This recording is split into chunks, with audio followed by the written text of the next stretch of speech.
A young farmer lived with his father and their mule on a small, humble farm.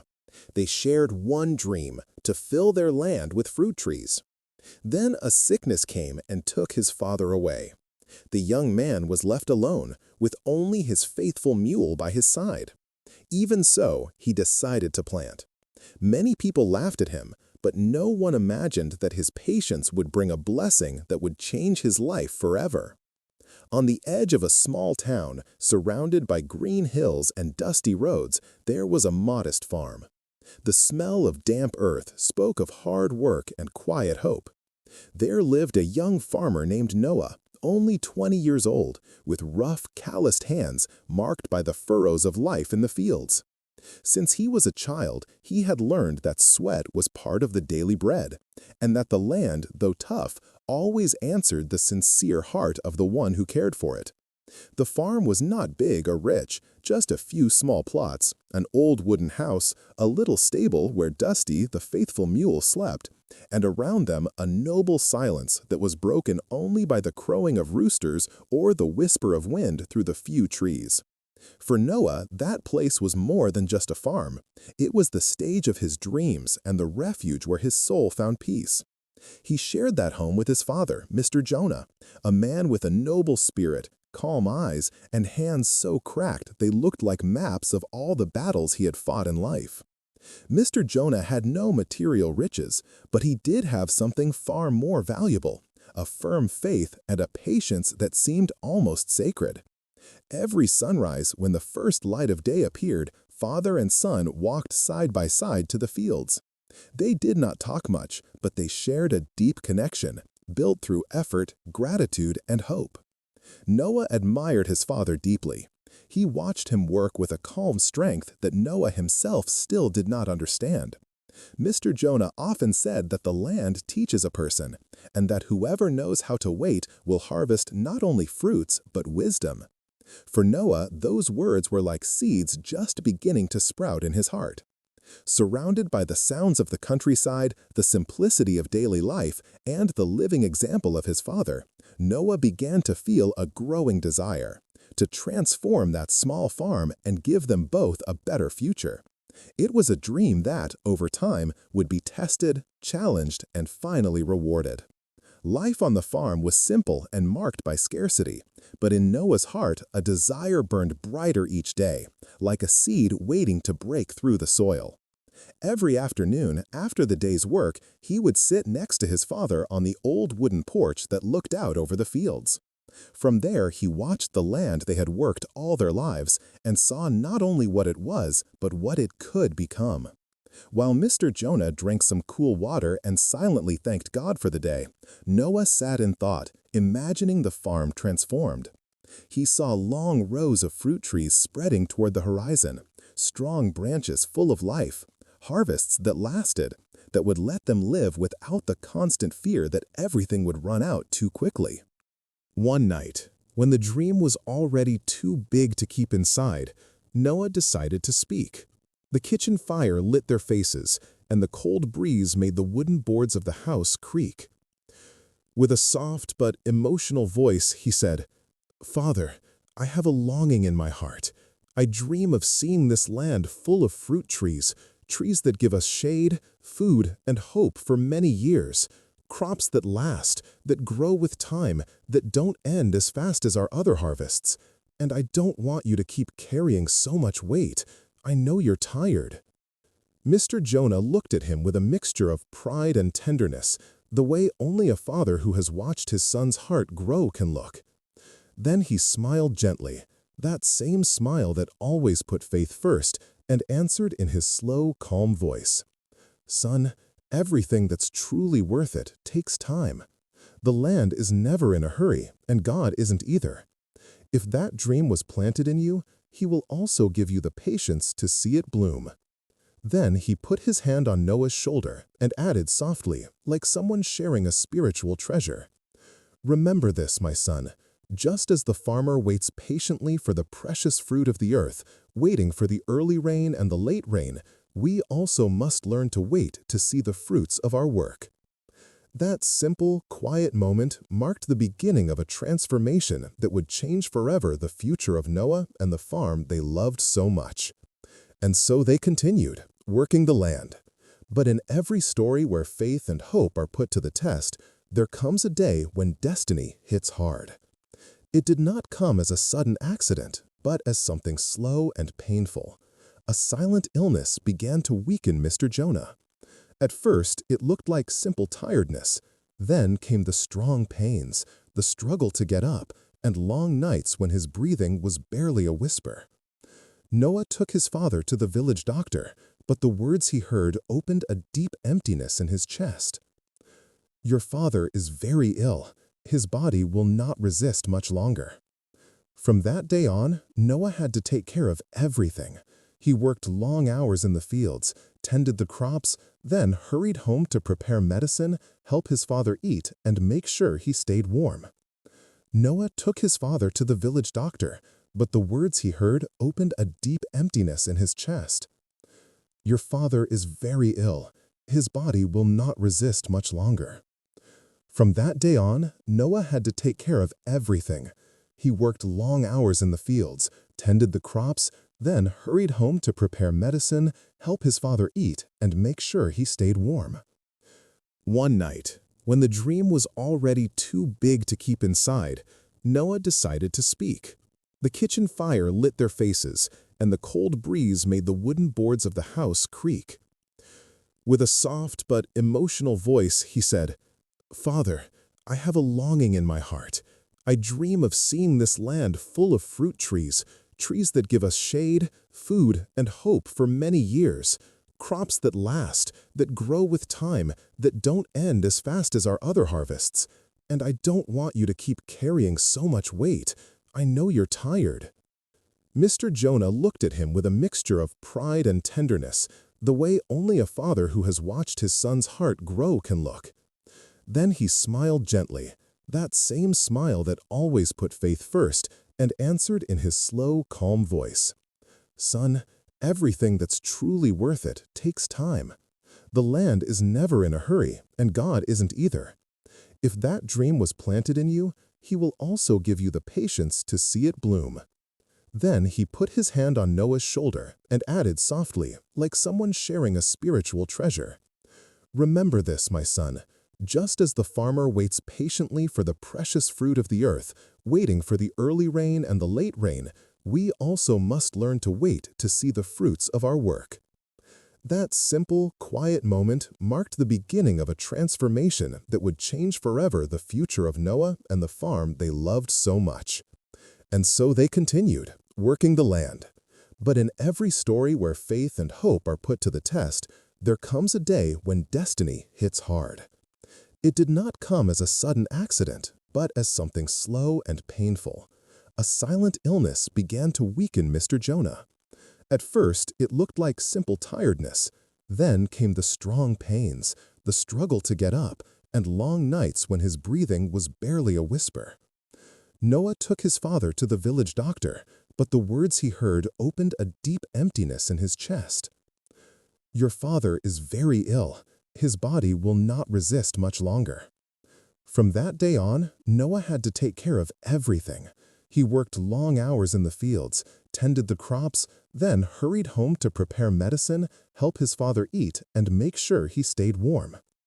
Noah took his father to the village doctor, but the words he heard opened a deep emptiness in his chest. "Your father is very ill. His body will not resist much longer." From that day on, Noah had to take care of everything. He worked long hours in the fields, tended the crops, then hurried home to prepare medicine, help his father eat, and make sure he stayed warm. Dusty, the loyal mule, seemed to understand. She walked more slowly, watched him with gentle, comforting eyes, and carried the baskets they took to town without any complaint. One sad afternoon, when the sky burned with golden light, Noah knelt beside his father's bed and spoke with a broken voice. "Father, don't worry about anything. I'll take care of you. Even if you're weak, I'm here, and I'll keep going with our dream. I'll look for seeds of fruit trees, even if we don't have money. I'll plant them, water them, and wait as long as it takes. I won't fail you." Mr. Jonah looked at him with a mix of pride and farewell. Tired but peaceful, he murmured, "Remember what I taught you. Just as the farmer waits patiently for the precious fruit of the earth, waiting for the early rain and the late rain, we must wait too. Don't be afraid. God finishes what we start with faith." The days passed and the illness moved forward. Noah kept caring for his father with deep devotion, but his father's body could no longer hold on. Finally, on a cold dawn, while silence covered the farm like a blanket, Mr. Jonah left this world, leaving behind his example, his faith, and a son with a broken heart but a determined spirit. The pain was immense. The farm felt empty. At the table, one plate was missing, and the silence was heavier than ever. Noah buried his father under the shade of the oldest tree on the property, and there, with tears mixing with the soil, he made a promise. "I will keep going. I will make this land bloom for you."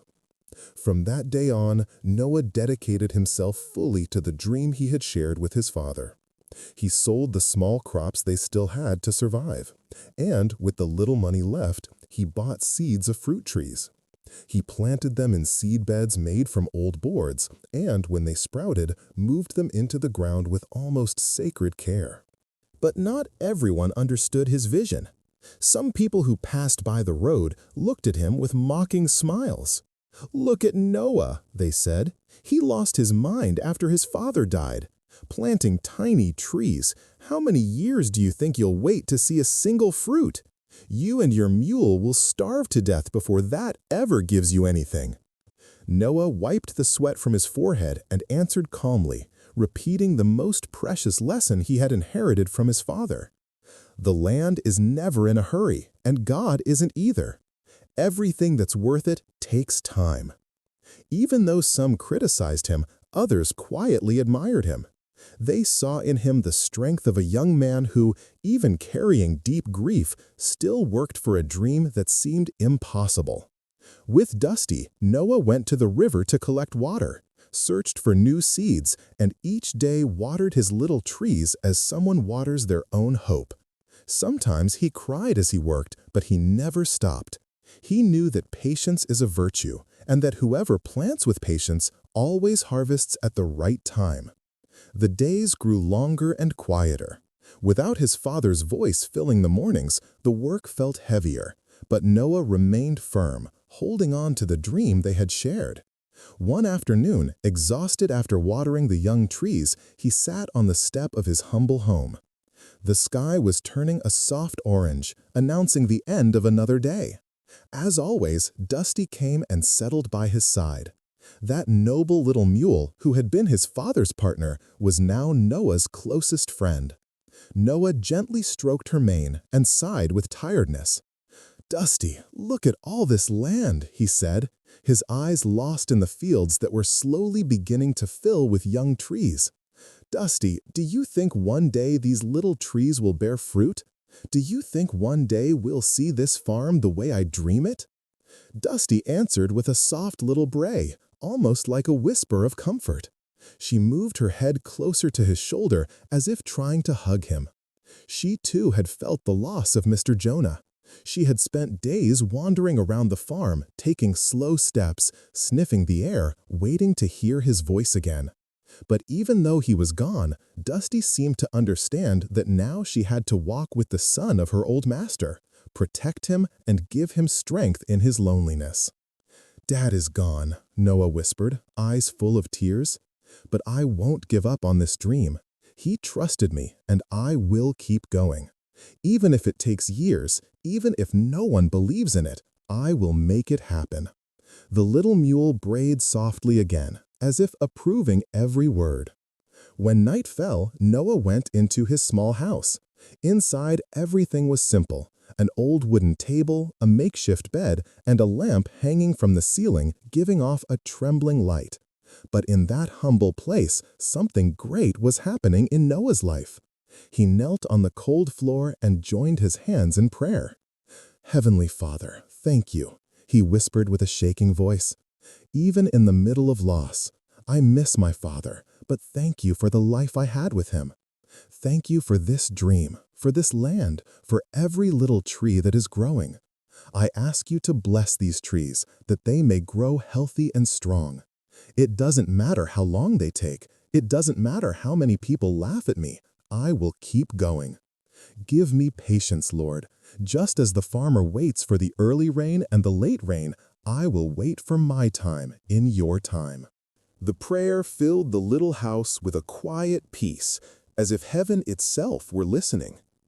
And so Noah lived. Each morning, Dusty carried the small harvests that still came from the old crops, and together they went down to the village to sell them. With what he earned, Noah bought more seeds, some food, and, when he could, a cheap sack of fertilizer. Meanwhile, the little trees grew slowly, but with firm life. Noah watered them with love, pulled the weeds away, and talked to them as if they were small children who needed encouragement. Oh, little trees, you are beautiful. Don't give up. Grow strong. I'm here with you. It might have looked strange, but the land was listening. The little trees moved their thin branches when the breeze passed, as if they were answering the young man's voice. Noah felt it in his heart. Those trees were not just plants, they were his hope. They were the dream that kept him standing.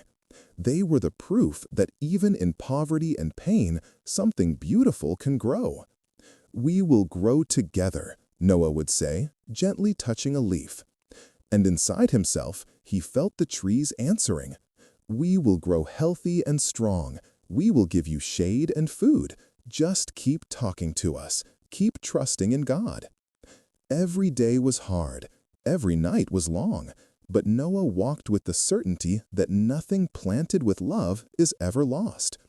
And even though the fruits were still far away, his heart knew that patience, like roots, becomes stronger in the hidden silence under the ground. Time went by, and the trees grew healthy and strong, still small but firm. Noah had planted many kinds of trees: coconut palms that swayed softly with the wind, orange trees with shiny leaves, avocado trees with deep roots, and other species that brought new life to the land. Each morning he walked among them with his bucket of water. Dusty, the faithful mule, followed him step by step, carrying the small harvests they still sold to survive while the trees grew. Noah did not lose hope, but as always happens, not everyone liked what he was doing. More than once, while he was watering the trees, a group of village boys passed by, laughing. "Look, friends," they said, making fun of him. "There's Noah with his mule, watering those little trees. Noah, you're a fool. A whole year has passed and none of them have given fruit. Do you really think those trees will lift you out of poverty? You'll grow old waiting for the fruits." Noah raised his head, took a deep breath, and answered without anger, with that quiet wisdom he had inherited from his father. The things that truly grow, grow slowly. What appears fast, breaks fast. Everything has its time, and every root strengthens before it shows itself to the world. "Noah, do you even know how many years those trees take to bear fruit?" they said, laughing. "Years. You and your mule will starve waiting, and you still talk about patience." Noah leaned on his shovel next to Dusty, looked at his young trees like someone looking at a hidden treasure, and replied calmly, "Yes, years, but a fruit that takes time is a fruit that is worth it. What comes quickly may impress, but what is built slowly remains. I'm not in a hurry. I prefer to wait for something that brings life than to run after things that fade in my hands." The boys could not understand that kind of wisdom, the kind that does not come from books, but from the land. They walked away, muttering. But Noah smiled, because inside him there was a certainty no one could take away. Dusty looked at him with her big, peaceful eyes, as if to tell him she believed in him. Not everyone criticized. Sometimes older farmers passed by, men and women who knew the value of patient work. "God bless you, Noah," they said with respect. "You are planting for a better future." He answered with a tired but hopeful smile. "Yes, that's my dream. Even though my father is no longer here, I know he's watching me from somewhere." The older farmers, who had seen many lives and many harvests, nodded with respect. "That's right, young Noah," they said in calm voices. "Success needs patience, and that's what you have. We know God will reward you. Keep going. Don't let go of that dream you are watering with so much love." Noah lowered his head in gratitude, feeling those words like fresh water on his tired spirit. And so he went on, step by step, letting faith, work, and the memory of his father guide him on the path. "Little by little," he thought, "I know I'll see this dream come true." He continued firm like a young oak tree.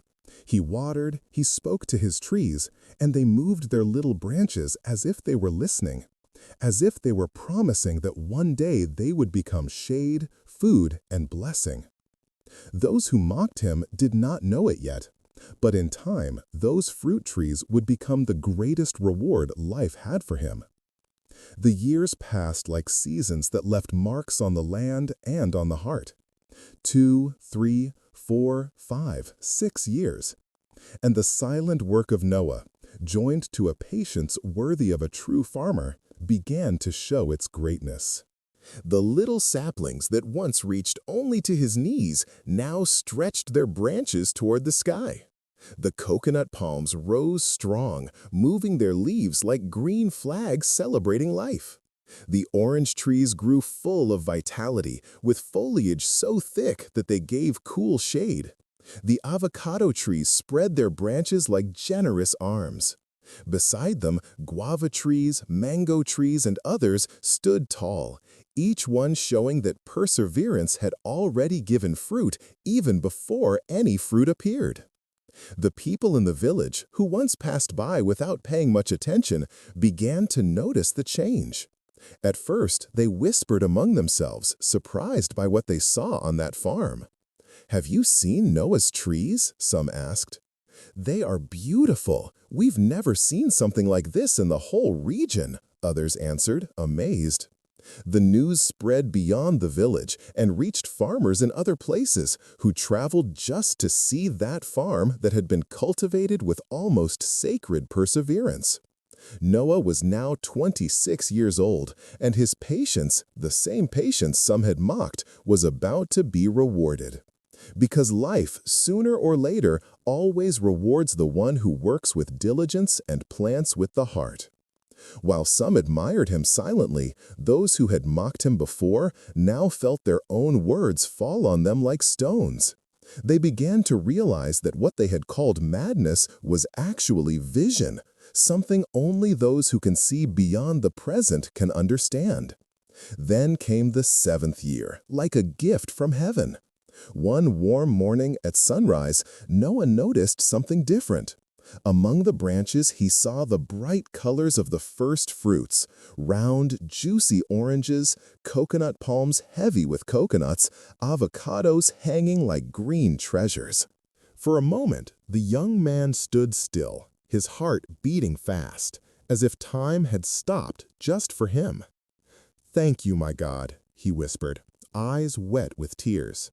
"My father was right." In his mind, he heard again the words his father had repeated so many times. "Son, remember, we must be like the farmer who waits with patience and gathers his fruit at the right time."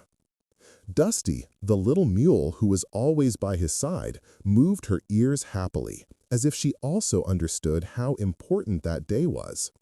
One afternoon, after a few weeks, Noah picked an orange that was fully ripe and ready to eat.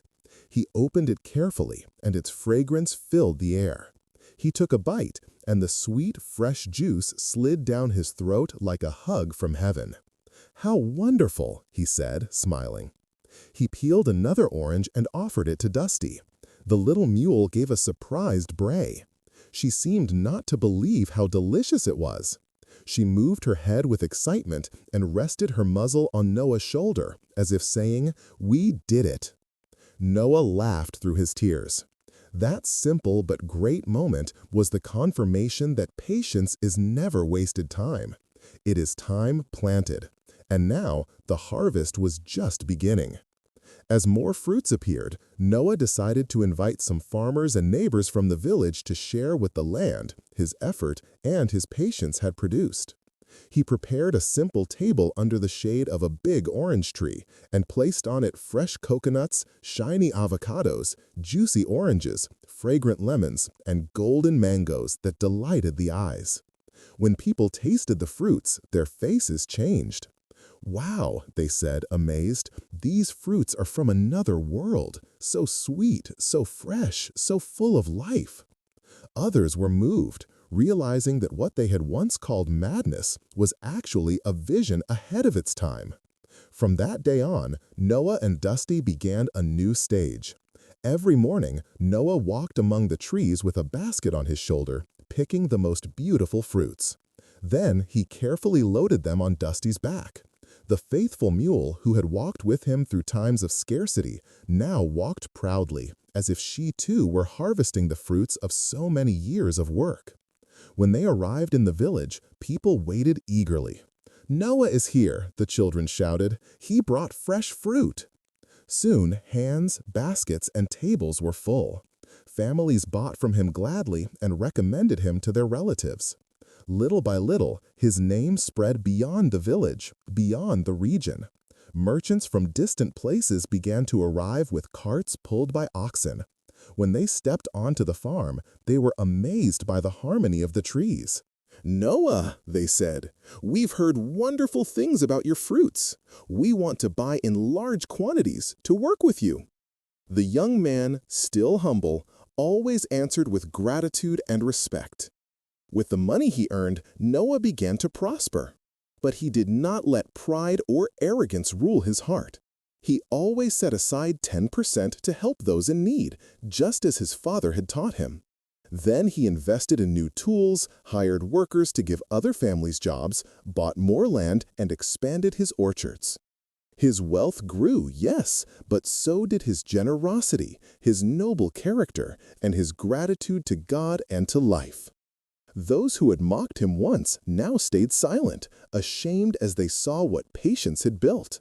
Many of them ended up secretly admiring him, understanding too late that success is not luck, it is constant planting, faith, and hard work. Over the years, Noah built a beautiful family and a home full of love. In that home, there was always a plate of food for the poor and a helping hand for anyone in need. Dusty, the faithful mule, grew old by his side, becoming a symbol of loyalty and effort. Her old eyes still shone when she walked among the trees she had seen born, grow, and multiply.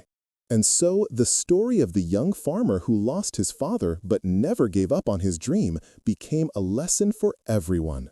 It reminds us that patience is not sitting still doing nothing.